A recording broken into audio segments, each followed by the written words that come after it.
Alright, hey Aurelia.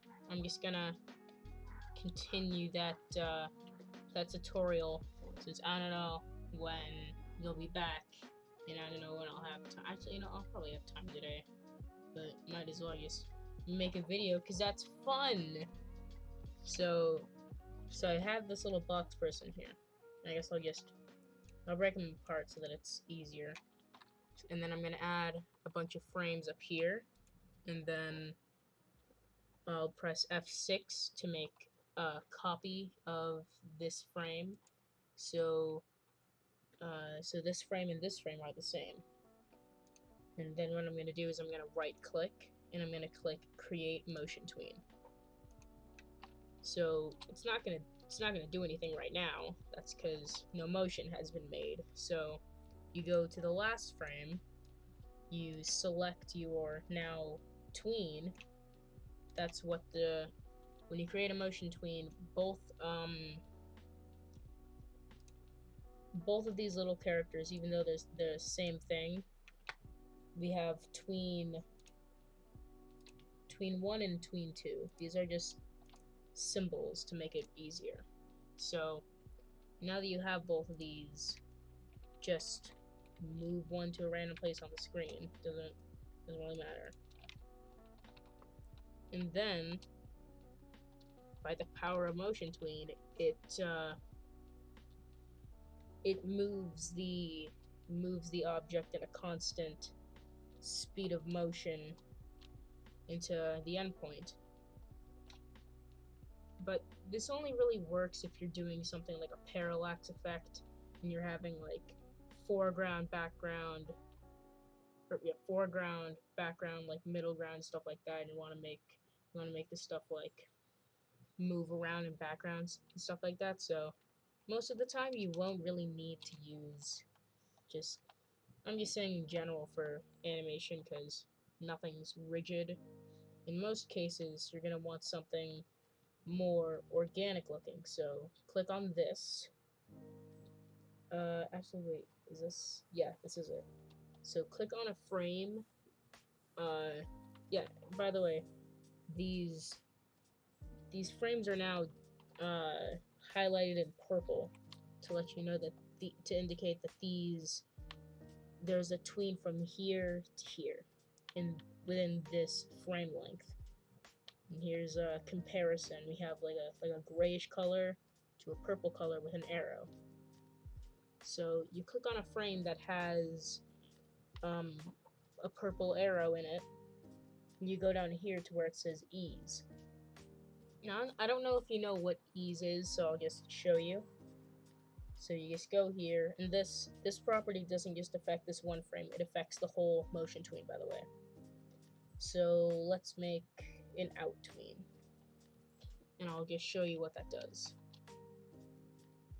See how it's not as linear, it comes in fast and then slowly, and then comes to a stop a little slower.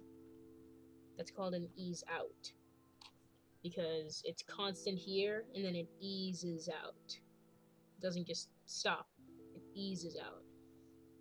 And to do the opposite, you take this thing and you go all the way down to in. Whoops. You go all the way down to in, which does the opposite. It eases in and then reaches a constant speed and keeps going. Sort of like an exponential function, if you want to think of it like that, which is probably the best way to think about it, because if you go to here in the same bar that has ease in it, you can change the rate. See, this is a pretty exponential function. For some reason in Flash 8 they don't make it, even at 100 ease, it's not like something that you'd really want. So yeah, if you click on, actually hang on, wait, I need to demonstrate this better. I'm so used to doing this by myself that I just automatically started doing this. So you click on one of these endpoints and you drag this little circle here, which moves the ease around. You probably, I'll get to this later, but you should, in this case, if you're just wanting to this is an ease in, right? Yeah. So this is the how far away it is from the point controls the length of it, which also controls the depth. I'll just put it all the way down here and put this all the way down here to show you an extreme example. See, it took like 1 frame to get from here to here. So that's a really extreme example, but you're probably never going to need to go that far, so I'd say like quarter of the way there for both. Actually, just try to get it to like a comfortable shape like this. That's usually a good ease in. That ought to work. And you can change how fast it goes by how many frames it lasts. So now, obviously you'll see, it takes longer for it to start up because it has more frames for it to start up and ease in. However, you can also make that. You can do the adverse effect by. I don't know if you know this shortcut, but might as well throw this in here too. F5 add frames, Shift, and F5 removes frames. So see now, he eases in much faster, but still at the same rate. And for your purposes, which I think you said you wanted a... I'm just gonna delete this. You said you wanted like a walking cycle going across the screen. I don't want to have to do something too complicated, but let's see. Let's try. So what you want to do is you're going to go Insert, New Symbol, make it a graphic. Yeah, you want to make it a graphic, because a graphic symbol means that if you have... hang on a second. Alright, so now we're in a completely different workspace than outside. Because before, we were just in the normal Flash workspace. Right now, we are inside the symbol. So what we can do is we can just have a person walking. I'm just gonna make a simple... I could probably make this pretty quickly. Shouldn't take too long.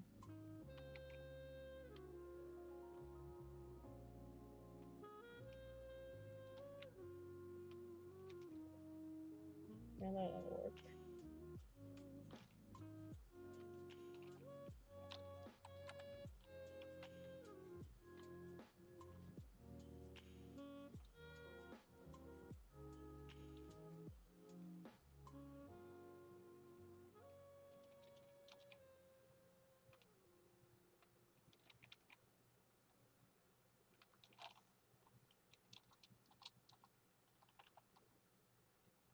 Oh man, my computer is running slow.